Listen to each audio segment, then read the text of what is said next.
Coucou tout le monde, nous voilà pour une nouvelle vidéo. Donc aujourd'hui je vous montre notre nouvelle machine, car oui, nous avons une nouvelle machine. En fait, nous avons décidé de monter un peu en gamme, comme nos deux précédentes sont en rade. Nous allons quand même les faire réparer, bien évidemment, je ne vais pas les jeter, hein. Mais donc nous avons investi dans une machine d'une gamme, on va dire, moyenne. Donc comme vous voyez, c'est de la marque Pfaff et je l'ai reçue jeudi dernier. J'avais déjà posté sur notre page quelques photos lorsqu'on l'a ouverte, mais je voulais faire une petite vidéo de présentation. Donc voilà. Donc déjà, comme vous constatez, elle a une coque en dur, ce qui est plutôt pas mal parce que ça la protège du coup et de la poussière et des chocs. Donc ça, c'est top. Donc voyons la bête. Donc, vous voyez, c'est le modèle Passport 2.0 avec un IDT intégré. Donc, c'est-à-dire un double entraînement intégré automatiquement. Donc déjà, ce qui est avantageux aussi, c'est son poids, parce qu'elle fait moins de 10 kg. Donc pour moi, c'était important parce que, comme vous le savez, hein, je suis limitée en port de charge. Donc ça, c'est quand même super agréable. Vous voyez, elle a une poignée. Donc le but, bien évidemment, c'est pas de la transporter partout où je vais. Mais l'avantage, c'est que si jamais on veut l'emmener en vacances ou quoi, on pourrait. Ensuite, donc, elle a ici, comme vous voyez, ce qui est bien, c'est qu'elle a double graduation, c'est-à-dire à la fois en inch et en centimètres. Donc ça, c'est top, surtout notamment quand on veut... c'est très utile, ces graduations-là, quand on fait... pour coudre droit. Imaginons vous avez votre tissu comme ça vous permet, voilà, de rester droit. Donc ça, c'est plutôt intéressant. Alors, vous avez également en inch sur la plaque métallique, comme vous le voyez. Hein. Voilà. Alors, on va ouvrir le capot. Donc, ça se présente comme ceci. Et à l'intérieur, vous voyez l'ensemble du sachet que j'avais. Donc, c'est composé, vous avez pas mal de canettes. Comme d'habitude, le petit tournevis, des aiguilles. Ça, c'est les caches pour maintenir la bobine. Il y avait un petit pinceau. J'ai la clé pour dévisser, bien évidemment, les vis de la plaque et ainsi que pour changer l'aiguille. Et j'avais également un petit découvite avec le petit pinceau pour nettoyer. Donc ça, c'est plutôt pas mal. Et vous voyez, ça se glisse très facilement. Hop.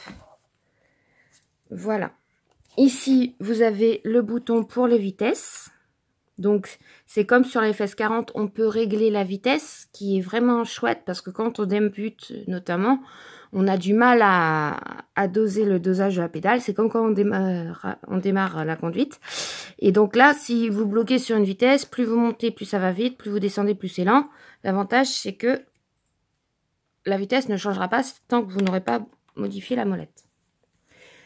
Ici, vous avez le port fil que vous pouvez abaisser pour le ranger, pour éviter d'abîmer, ou lever. Ici, la tension. Ici, vous avez le schéma comme d'habitude pour l'enroulage de la canette qui se fait. Vous voyez, comme ceci, de manière classique. Voilà. Ici, donc, on a la molette, bien évidemment. Ici, vous avez tous les points qui sont effectués sur la machine. Je vais vous montrer comment l'effectuer, bien évidemment. Ici, vous voyez, j'abaisse, je remonte. Là, vous avez, si vous voulez ne pas utiliser la pédale, donc un bouton marche-arrêt. Et là, c'est le bouton de marche arrière. Et donc là, vous avez l'écran électronique. Donc maintenant, je vais l'allumer pour que vous voyez comment ça fait. Donc voilà, donc vous voyez, par automatisme, elle se met sur le premier point. Donc ici, vous avez un clavier numérique, enfin des touches numériques pour taper votre point. Imaginons 0,4 et sinon 0,1. Quand vous éteignez la machine et que vous la rallumez, ça remet automatiquement sur le premier point. Ça ne garde pas en mémoire. Ensuite, ici, comme vous voyez, vous avez la largeur du point, plus un moins. Là, c'est la hauteur du point, plus et moins. Et là, c'est pour faire descendre l'aiguille. Donc, vous pouvez, ce qui est très pratique, c'est-à-dire que vous appuyez là avant de démarrer, ce qui fait que quand la machine se stoppe, l'aiguille reste enfoncée tant que vous n'avez pas rappuyé pour lever l'aiguille.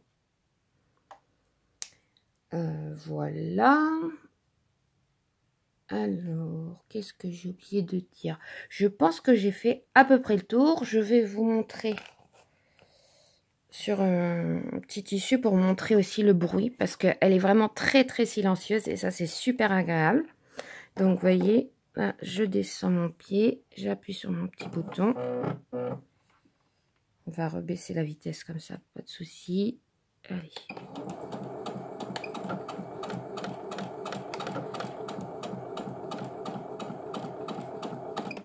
Donc, comme vous l'entendez, elle est hyper silencieuse. Et ça, c'est super agréable quand on travaille toute la journée avec. Donc, voilà. Ah oui, je vous ai pas montré l'enfilage du coup de la canette. Donc, qui se fait sur le dessus. Qui est très facile. Donc, vous avez une petite cache. Vous avez la canette, vous voyez. Et vous avez tout est indiqué. Le fil. Je passe autour, tac, je ressors le fil et je remets mon petit cache. Alors bien mettre.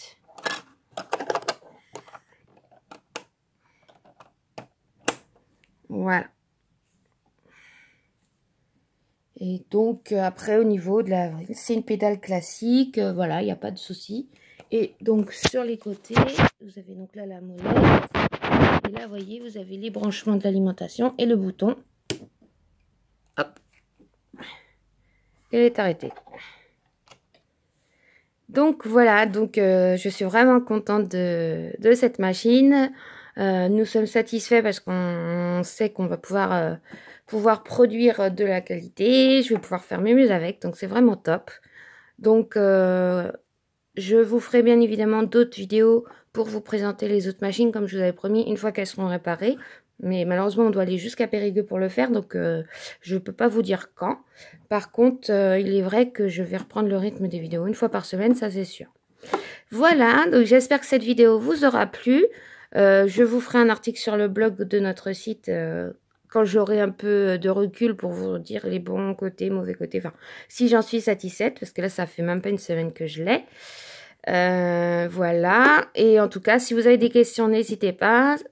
N'hésitez pas à mettre un petit pouce bleu si la vidéo vous a plu et à vous abonner à notre chaîne si ce n'est pas déjà fait. Je vous dis à très vite pour une prochaine vidéo pour vous montrer les dernières créations de la boutique. Voilà, bisous tout le monde!